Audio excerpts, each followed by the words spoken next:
E aí, pessoal, tranquilão, tudo bom? Vamos falar com vocês mais uma vez.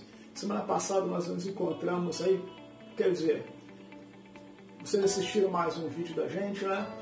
E aí falávamos sobre substâncias puras e misturas. E hoje vamos dar continuidade a essa história. Vamos falar um pouquinho mais sobre substâncias e misturas. Mais especificamente sobre fracionamento de misturas. É o tema da aula de hoje. Fracionamento de misturas. Mas o que significa essa expressão fracionamento? Fracionamento significa separação, cisão, ok? Bom, mas para entender fracionamento de misturas, é muito bom lembrar daquilo que foi falado semana passada. Na semana passada a gente falou sobre substâncias puras e misturas. Inclusive foi até colocado para vocês uma tarefinha. Espero que todos tenham feito. Daqui a pouquinho eu mando para vocês o gabarito, tá legal? Bom, mas continuando.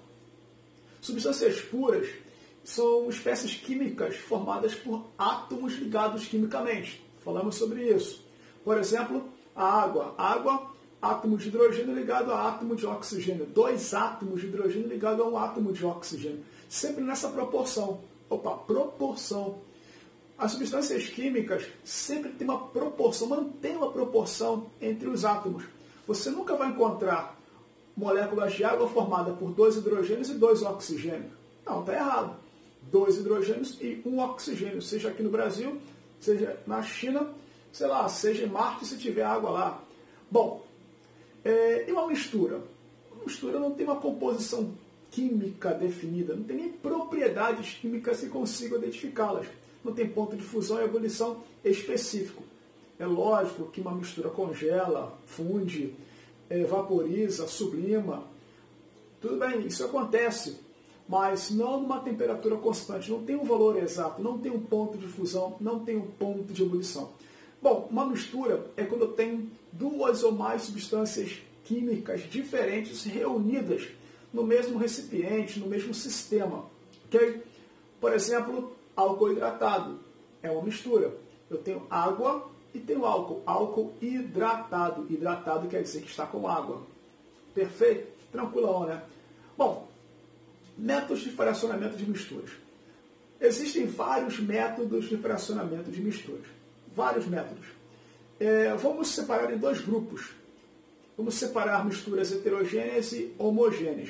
Vocês vão perceber que trabalhamos com muito mais substâncias que formam misturas heterogêneas quanto à separação do que separação de misturas homogêneas. Bom, vamos trabalhar aqui, vamos pensar um pouquinho. As formas de separação de misturas heterogêneas são muito comuns para a gente.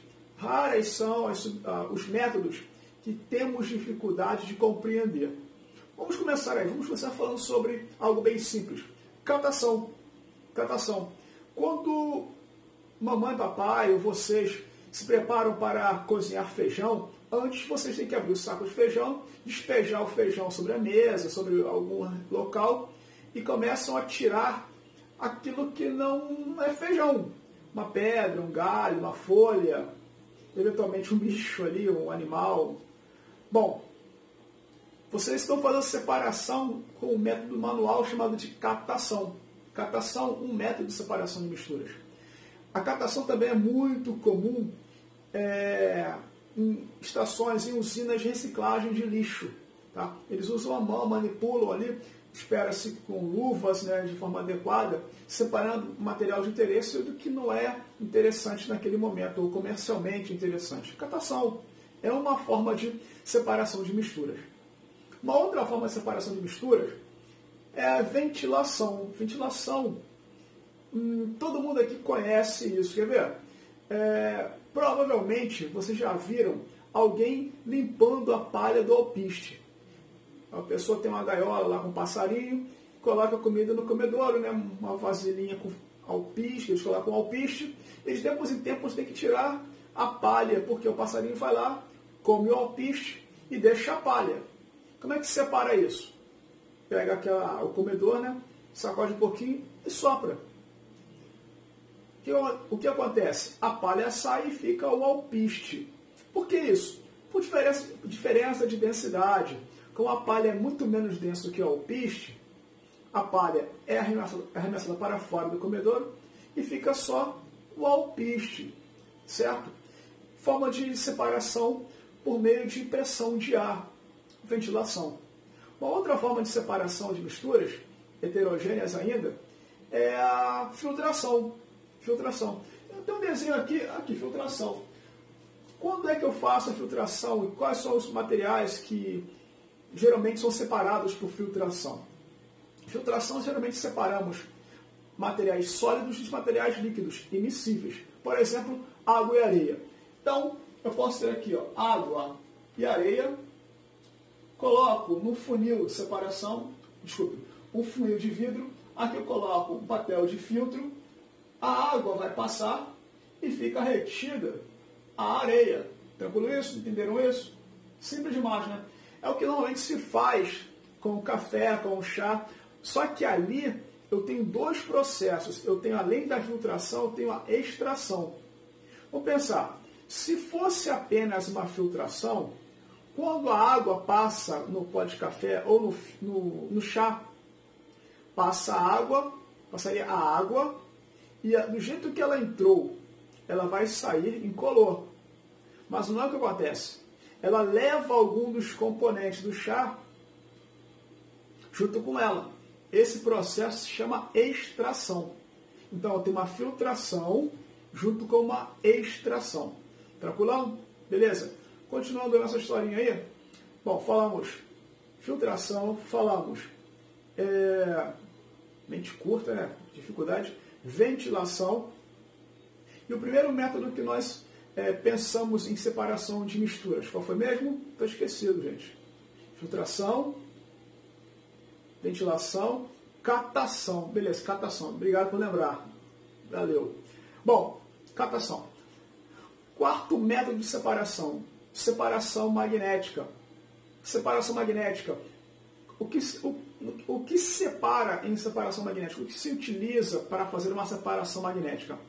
Um ímã. Pode ser um ímã natural ou um eletroímã.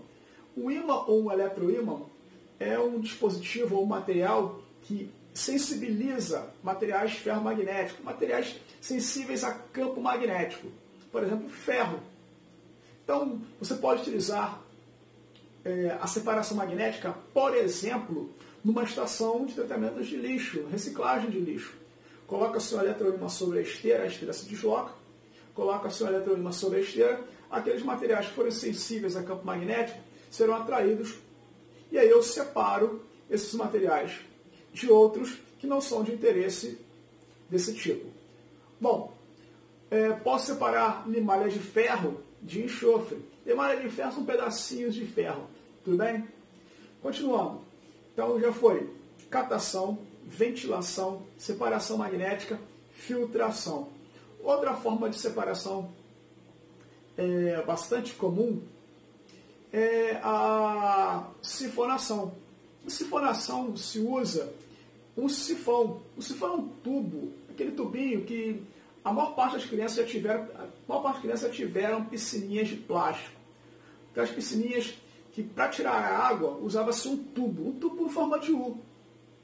O nome desse tubo em forma de U é sifão. A gente enchia d'água, encaixava na beirada da piscina, certo? E a água, por diferença de pressão, passava pelo tubo e esvaziava a piscina. Eu posso fazer isso também usando líquidos diferentes. Coloco o sifão dentro desse recipiente, tá? Coloco o sifão em contato com um dos líquidos e puxo ele por diferença de pressão. Mais simples ainda e parecido com isso é a decantação.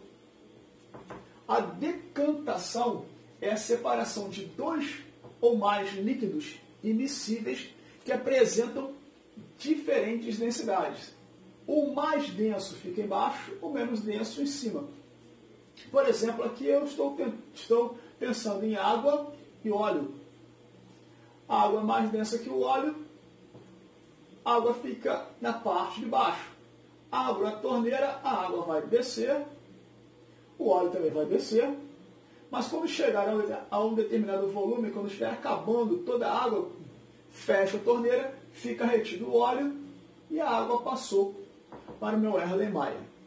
Bom, decantação, forma de separação de misturas heterogêneas que apresentam densidades diferentes, ok? E são immiscíveis. São substâncias geralmente líquidas, ou pode ser também um líquido e um sólido. O exemplo de separação por decantação de líquido e sólido é observado nas estações de tratamento de água. Quando uma estação de tratamento de água recebe a água dos rios ou de um lago, essa água geralmente não está limpa. Ela traz muito material particulado, partículas mesmo. E esse material particulado, ele, por diferenças de densidade, ele acaba sedimentando, precipitando. Então, coloca-se água em um grande tanque, um reservatório, essa água fica ali parada por algum tempo e esse material mais denso, material particular, tende a descer. Por diferença de densidade mesmo e pela gravidade. Um método que se pode utilizar para acelerar esse processo é a adição de sulfato de cálcio ou de alumínio para precipitar, formar flocos, chamado de floculação ou coagulação. Então, esse material particulado que não precipitou completamente, que está disperso pela mistura, pela água, na água, em presença desses sulfatos, eles acabam se aglutinando, formando grandes grumos e indo para o fundo, precipitando. Como acontece em piscinas. Okay? Quem faz tratamento de água percebe também que é muito mais vantajoso você fazer o tratamento da água do que comprar uma nova água, certo? Bom, esse processo se chama flotação ou floculação. Bom, um outro processo interessante é a dissolução fracionada. E a aplicação dela é muito legal. Costumamos brincar, contar uma história de um rapaz que é um escoteiro ou um desbravador. Ele estava num acampamento e lá no acampamento ele vacilou, ele fez uma coisa que não deveria. Ele, por distração, deixou cair todo o sal que ele tinha no chão. E era areia, era sal com areia. Mas ele era um garoto esperto. Ele conseguiu, com os conhecimentos de química dele, separar praticamente todo o sal da areia. O que foi que ele fez? Ele simplesmente recolheu o sal e a areia. Pegou uma panelinha, recolheu o sal e areia. Veio o sal e veio a areia junto. O que ele faz agora? Coloca água. Ao colocar água, o sal solubiliza na água, dissolve na água, mas a areia não. Agora o que ele faz? Pega essa água salgada e areia, tudo misturado, e passa por um coador, por um filtro. Ao fazer esse processo, passa a água salgada e fica retido o quê? A areia. Agora ele tem água salgada no recipiente e areia no outro. Pega essa água salgada e faz o quê? Esquenta, ferve essa água salgada. Vai embora a água e fica o sal. Perfeito. Resolvido o problema dele. O que ele fez? Ele fez dois processos. Ele fez uma filtração e depois produziu uma evaporação. A união da filtração com evaporação se chama dissolução fracionada. É um método para separar dois sólidos immiscíveis, como sal e areia, sendo um deles solúvel em um solvente líquido. Tranquilão isso? Beleza. Existem outros métodos de separação de misturas, como a levigação e a tamização. A levigação é quando você consegue separar dois materiais, ou mais materiais, por pressão d'água. Por exemplo, quando você está lavando o quintal e você, erroneamente, lava o quintal usando a mangueira. Não deveria fazer isso. Deveria limpar o quintal com a vassoura. No mais, se não resolveu com a vassoura, ou com balde d'água. Mas não com mangueira, você acaba utilizando uma quantidade muito grande de água, desperdiçando água. E às vezes ainda fazem pior. Tem aquela folhinha ali no chão, aquele pouquinho de areia, você vai empurrando a areia, a folhinha, a pedra com um jato d'água. Quanto de água você não gasta com essa história? Seria mais fácil abaixar, pegar uma pazinha e recolher essa pedra, essa folha, essa areia, muito mais rápido. Então, quando você empurra a areia ou a pedra com água, ou uma folha, você percebe que os materiais eles não são deslocados igualmente. Alguns se deslocam muito rapidamente, outros ficam para trás. E pensando nisso, que se faz a navegação. Então você empurra materiais com a mesma pressão de água, só que alguns materiais se deslocam mais rapidamente que outros. Sendo assim, eles são separáveis por pressão de água. Navegação. Estabilização é aquela história que aquele dispositivo que os garimpeiros usam, né, a bateia, parece uma peneira, que eles colocam o material ali dentro e ficam girando, movimentando, fazendo o material mais denso e profundo e menos denso ficar na borda. E aí assim ele consegue separar, por exemplo, o ouro de cascalho. Não é muito eficiente e eles colocam também um pouquinho de mercúrio às vezes, e isso faz um mal muito grande à saúde deles e ao meio ambiente. A intenção de colocar o mercúrio ali é para fazer com que pedaços de ouro se aglutinem formando espécies maiores. Porque às vezes, quando eles estão garimpando, eles encontram quantidades muito pequenas, grãozinhos de ouro. Isso não é resolvido, não dá para se ver direito. Eles colocam o mercúrio, os pedacinhos de ouro se aglutinam ao mercúrio, formam espécies maiores, né, que dá para ver e manipular. Depois utiliza-se o maçarico e o mercúrio, por ter ponto de ebulição muito baixo em relação ao ouro, ele evapora e deixa o ouro no recipiente. Todavia, esses vapores de mercúrio entram pelos órgãos femoronasais e acabam causando problemas de saúde no usuário, inclusive a morte.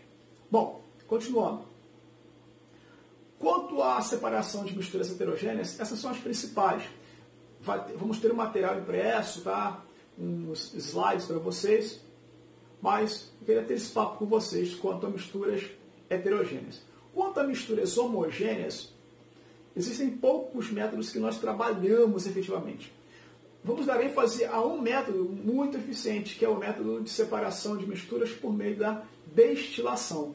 A destilação ela pode ser simples ou fracionada. Aqui tem um esquema de separação de destilação por destilação simples. Destilação simples é a separação de dois líquidos miscíveis, já que é uma mistura homogênea, líquidos miscíveis. Então tem dois líquidos miscíveis, pode ser água e álcool, ou pode ser um líquido e um sólido também miscível. Água e sal. Vamos pensar em água e sal aqui. Eu tenho água aqui e sal. Mistura homogênea. Tem uma placa de aquecimento. A placa de aquecimento é agitação. Vai aquecer essa água salgada e aquele que for mais volátil, aquele que tiver o menor ponto de ebulição, vai evaporar primeiro. Ora, o sal funde a 800 graus Celsius. A água ferve, entra em ebulição a 100 graus Celsius. Quem vai sair primeiro aqui? A água. A água evapora a 100 graus Celsius, entra em ebulição a 100 graus Celsius, evapora e passa na fase vapor e sobe até um condensador. O que é o condensador? É um dispositivo que produz o quê? Condensação, passagem da fase gasosa para a fase líquida. Esse condensador ele é de vidro e tem uma entrada de água e uma saída de água. A água entra pela parte inferior, tá? Não entra em contato com esses vapores. Aqui dentro tem um tubo de vidro também.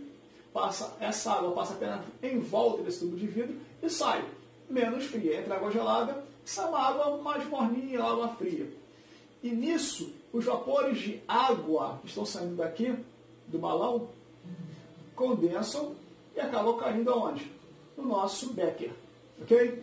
Destilação simples. A destilação simples eu utilizo para separar misturas homogêneas quando os participantes apresentam pontos de ebulição bem diferentes, bem distantes. Não é muito legal separar água e álcool por destilação simples. Até se faz isso nas refinarias de açúcar, tá? Se faz destilação simples para separar água do álcool. Não é tão eficiente. Haja vista que ninguém aqui consegue comprar no mercado álcool 100%. Compra 96 graus GL. Porque é o máximo que se normalmente consegue separar o álcool da água. Bom, mas também já é um grande avanço. assim, é uma grande coisa, porque a água e o álcool têm uma afinidade química muito boa. Para separar os dois é difícil. Bom, então já que eu não consigo separar água e álcool eficientemente por processo de destilação simples, eu uso qual processo? Destilação fracionada, que é o processo utilizado, por exemplo, para separar o petróleo, que é uma torre enorme com vários pratos teóricos. Seria como se fosse andares. E nesses andares, eu tenho a separação de misturas diferentes, com frações diferentes do petróleo, em função dos seus pontos de ebulição. Quem tem ponto de ebulição mais baixo vai acabar saindo na parte mais acima dessa torre de separação. Quem tem ponto de ebulição mais alto acaba sendo separado na parte de baixo, condensando na parte de baixo. E assim a gente consegue fazer a separação, ou seja, o fracionamento do petróleo. Pessoal, vamos dar uma pausa aqui, vamos dar continuidade no papel, vou passar para vocês a parte impressa, vai ser alguns slides que vocês vão trabalhar e vão tirar dúvidas comigo. E vou deixar também uma atividade para vocês fazerem. Tá legal? Espero que tenham entendido aí. Bons estudos, fique com Deus e até breve.